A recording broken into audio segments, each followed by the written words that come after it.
রব্বুল আলামিন তার পবিত্র কোরআনুল কারীমের মধ্যে ইরশাদ করেছেন, ইন্নাস সালাতা কানাত আলাল মুমিনিনা কিতাবাম মাওকুতা। আল্লাহ পাক রব্বুল আলামিন বলেছেন, নিশ্চয় আমি আল্লাহ পাক রব্বুল আলামিন মুমিনদের উপর নির্ধারিত সময় নামাজ আদায় করা ফরজ করেছি।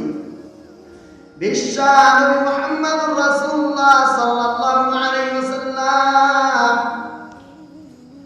এক হাদিসের মধ্যে বলেছেন যে আল্লাহ পাক রব্বুল আলামিন প্রত্যেক নর-নারী মুসলমানের উপর আল্লাহ পাক রব্বুল আলামিন 5 ওয়াক্ত নামাজ ফরজ করে দিয়েছেন।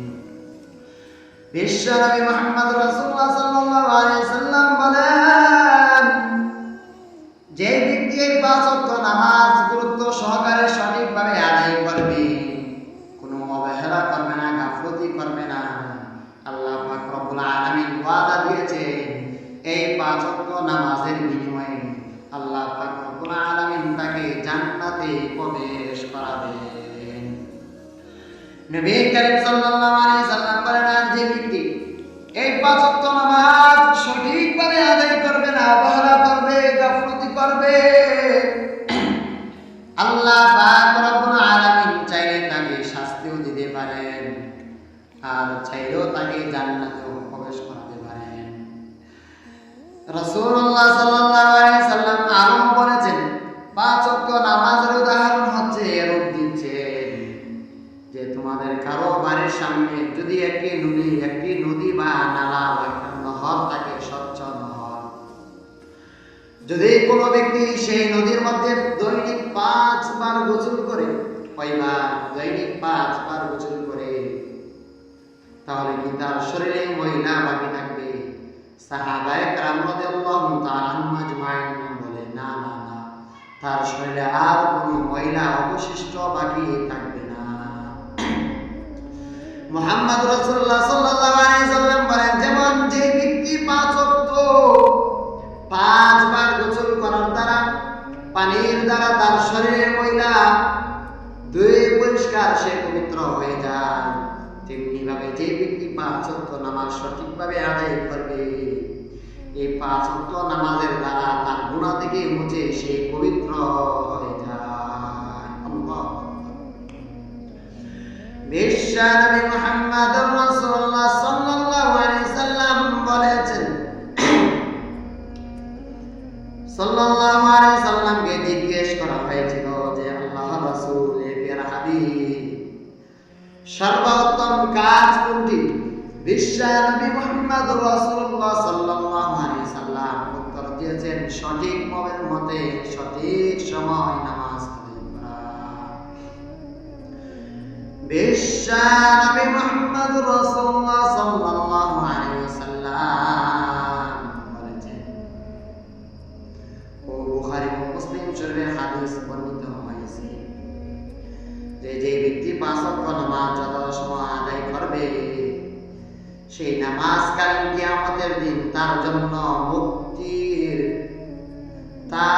আল্লাহ পাক রব্বুল আলামিনের কাছে মুক্তির দেওয়ার জন্য তাকে আল্লাহ পাক রব্বুল আলামিনের কাছে প্রার্থনা করবে। আর যে ব্যক্তি 5 ওয়াক্ত নামাজ সঠিকভাবে আদায় করবে না, অবহেলা করবে, আল্লাহ পাক রব্বুল আলামিন বলেন, তার কাল কিয়ামতের দিন তার হাসর হবে ফিরআউন হামানের সাথে ফিরআউনের সাথে তার হাসর হবে।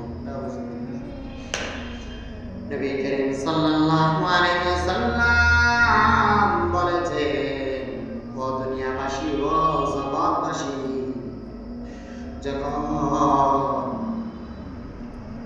আদম সন্তান সেজদার মধ্যে লুটিয়ে পড়ে,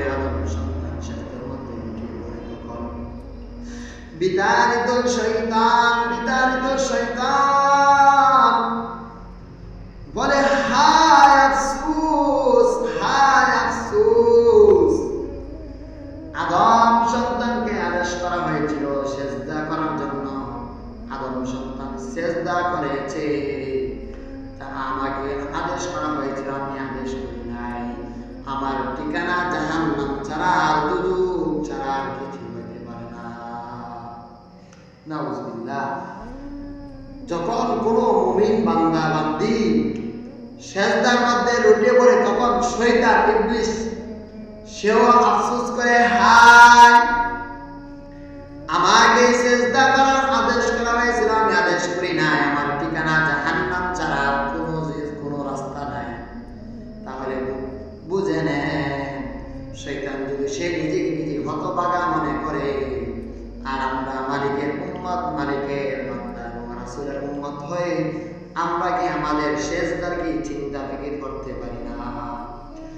হযরত আবু হুরায়রা রাদিয়াল্লাহু তাআলা বর্ণনা করেন, যখন কোন ব্যক্তি সেজদার মধ্যে লুটিয়ে পড়ে, তখন সেই ব্যক্তি আল্লাহ পাক রব্বুল আলামিনের খুব নিকটে পৌঁছে যায়। তখন তাই সেই বান্দার মন ভরে, মন খুলে, দিল খুলে, অন্তর করে আল্লাহ পাক রব্বুল আলামিনের কাছে দোয়া করা চায়। হাদিস শরীফের মধ্যে আছে, লাইসা বাইনাল আবদি ওয়া বাইনাল কুফরি ইল্লা তারকুস সালাহ। বান্দা ও কুফরের মধ্যে পার্থক্য হলো নামাজ ত্যাগ করা দেওয়া, নামাজ ছেড়ে দেওয়া।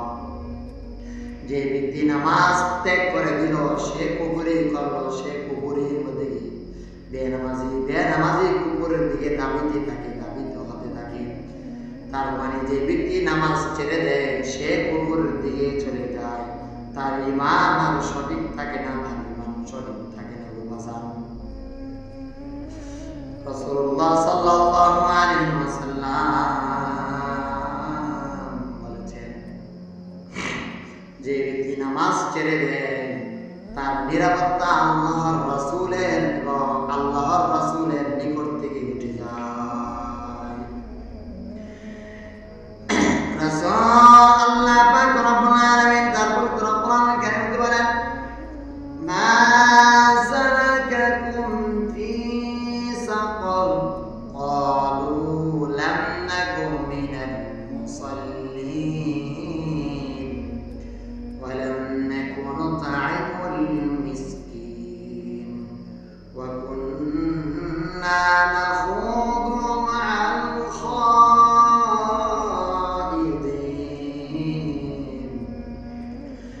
কাল কিয়ামতের দিন জাহান্নামীদেরকে জিজ্ঞেস করা হবে, ও জাহান্নামীবাসী, তোমরা কেন জাহান্নামে আসলা? তোমরা দুনিয়া থেকে কি কাজ করেছো, এমন কি কাজ করেছো তোমাদেরকে জাহান্নামে যেতে হয়েছে? তারা বলবে, ক্বালু লাম নাকু মিনাল মুসাল্লিন, আমরা সঠিকভাবে নামাজ আদায় করতাম না, নামাজের অবহেলা করতাম, নামাজ নিয়ে গাফলতি করতাম, নামাজের কোনো গুরুত্ব দিতাম না। তারপর বলবে আরেকটা কারণ, ওয়ালাম নাকু নুত'ইমুল মিসকিন, আমরা গরিবদেরকে খানা পিনা খাওয়াইতাম না।